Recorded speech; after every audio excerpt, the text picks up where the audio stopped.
In the ancient city of Uruk, located in what is now southern Iraq, there ruled a king whose name would echo through the millennia, Gilgamesh.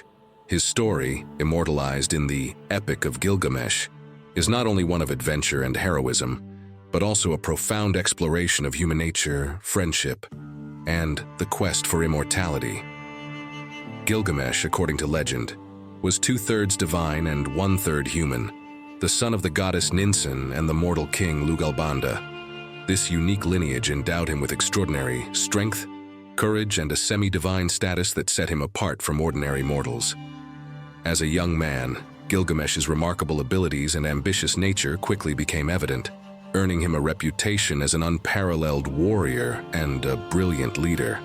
Upon his father's death, Gilgamesh ascended to the throne of Uruk. The city of Uruk, already a significant cultural and economic center in Mesopotamia, flourished under Gilgamesh's rule. He oversaw the construction of magnificent temples, walls, and ziggurats, most notably the massive walls of Uruk, which were said to be so impressive that they were later counted among the 7 wonders of the ancient world. Despite his achievements, Gilgamesh's reign was not without controversy. His immense power and divine heritage made him arrogant and oppressive. He exercised his right as king to sleep with brides before their husbands on their wedding night, a practice that enraged the people of Uruk. The citizens, desperate for relief, prayed to the gods to temper their king's tyranny. In response to the pleas of Uruk's people, the gods created Enkidu, a wild man who lived among the animals in the wilderness. Enkidu was designed to be Gilgamesh's equal, a counterbalance to his unchecked power. Covered in hair and uncivilized, Enkidu represented the untamed natural world, in stark contrast to the cultured urban life of Gilgamesh. When a trapper discovered Enkidu drinking from a water hole, he was both amazed and terrified. The trapper sought the advice of Gilgamesh, who sent a temple prostitute named Shamhat to civilize Enkidu. Shamhat introduced Enkidu to the ways of human society, and over the course of 7 days, Enkidu transformed from a wild man into a civilized one. This transformation marked the beginning of his fatal journey to Uruk and his meeting with Gilgamesh. When Enkidu arrived in Uruk, he found Gilgamesh preparing to exercise his royal prerogative with a new bride. Outraged, Enkidu blocked his path, and the 2 titans clashed in a monumental battle. Their strength was evenly matched, and neither could gain the upper hand. Ultimately, their struggle ended in a stalemate, and out of mutual respect, they forged a deep and lasting friendship. This friendship transformed Gilgamesh. No longer did he abuse his power. Instead, he channeled his strength and ambition into heroic deeds. The bond between Gilgamesh and Enkidu became the central axis of the epic, highlighting themes of loyalty, companionship, and the human condition. Seeking to cement their legacy, Gilgamesh and Enkidu embarked on a series of epic adventures. Their first major quest was to the cedar forest, home to the fearsome guardian Humbaba. This monstrous being, placed there by the god Enlil, protected the sacred trees. Undeterred, the heroes sought to defeat Humbaba and claim the forest's cedar wood, a prized resource for the people of Uruk. The journey was fraught with peril, but with the blessings of the sun god Shamash and their combined might, Gilgamesh and Enkidu vanquished Humbaba.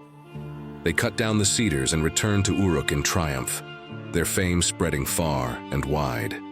This victory, however, angered the gods, particularly Enlil, who viewed their actions as an affront to divine order. Encouraged by their success, the duo's next great challenge was to confront the Bull of Heaven, sent by the goddess Ishtar after Gilgamesh spurned her advances. The Bull of Heaven brought famine and destruction to Uruk, but Gilgamesh and Enkidu bravely faced the beast. After a fierce battle, they killed the bull, once again earning the ire of the gods. The gods, outraged by the slaying of Humbaba and the Bull of Heaven, decided that one of the heroes must be punished. They chose Enkidu, condemning him to a slow and painful death. Enkidu's demise was a devastating blow to Gilgamesh. His grief was profound, and for the first time, he confronted the stark reality of mortality. Enkidu's death triggered a profound existential crisis in Gilgamesh. He became acutely aware of his own mortality and was consumed by a desire to escape the fate that awaited all men. This realization set him on a quest for immortality, a journey that would take him to the ends of the earth and into the depths of his soul. In his quest for eternal life, Gilgamesh sought out Utnapishtim, a man who had been granted immortality by the gods after surviving a great flood. Utnapishtim lived in a distant, untouchable land, a place beyond the mortal world. Gilgamesh's journey to find Utnapishtim was fraught with trials, including crossing the treacherous waters of death. When Gilgamesh finally reached Utnapishtim, he implored him to reveal the secret of immortality. Utnapishtim recounted the story of the flood, explaining that the gods had granted him and his wife eternal life as a unique and unrepeatable gift. He challenged Gilgamesh to stay awake for 6 days and 7 nights as a test of his worthiness. Despite his best efforts, Gilgamesh succumbed to sleep, failing the test. As a consolation, Utnapishtim's wife revealed the existence of a plant that could restore youth, which grew at the bottom of the sea. With renewed hope, Gilgamesh retrieved the plant, but on his journey back to Uruk, a serpent stole it from him while he was bathing, shedding its skin and becoming young again. This final loss taught Gilgamesh a humbling lesson. The pursuit of immortality was futile, and true wisdom lay in accepting the human condition. Humbled and enlightened, Gilgamesh returned to Uruk, no longer seeking to defy the natural order, but to embrace his role as a mortal king. He recognized that his true legacy lay not in achieving eternal life, but in the lasting impact of his deeds and the welfare of his people.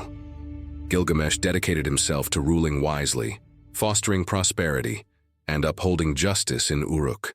The epic ends with Gilgamesh admiring the magnificent walls of Uruk, which he had built. These walls, a testament to his reign, symbolized the enduring nature of human achievement. Through his adventures and trials, Gilgamesh transformed from a tyrant into a wise and compassionate leader, leaving behind a legacy that would inspire future generations. The Epic of Gilgamesh is more than just a tale of heroism and adventure.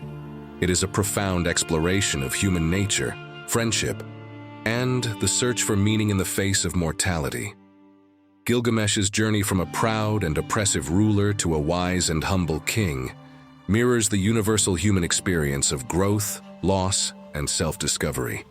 Gilgamesh's story has transcended time, influencing literature, religion, and philosophy for thousands of years. His epic, one of the oldest known works of literature, continues to resonate with readers, offering timeless insights into the human condition. The themes of friendship, mortality, and the quest for understanding are as relevant today as they were in ancient Mesopotamia. In the end, Gilgamesh's legacy is not just the story of a king who sought immortality, but the enduring message that true greatness lies in the impact one has on the world and the wisdom gained through the trials of life. His epic serves as a reminder that while life is fleeting, the pursuit of knowledge, justice, and compassion can leave a lasting mark on history.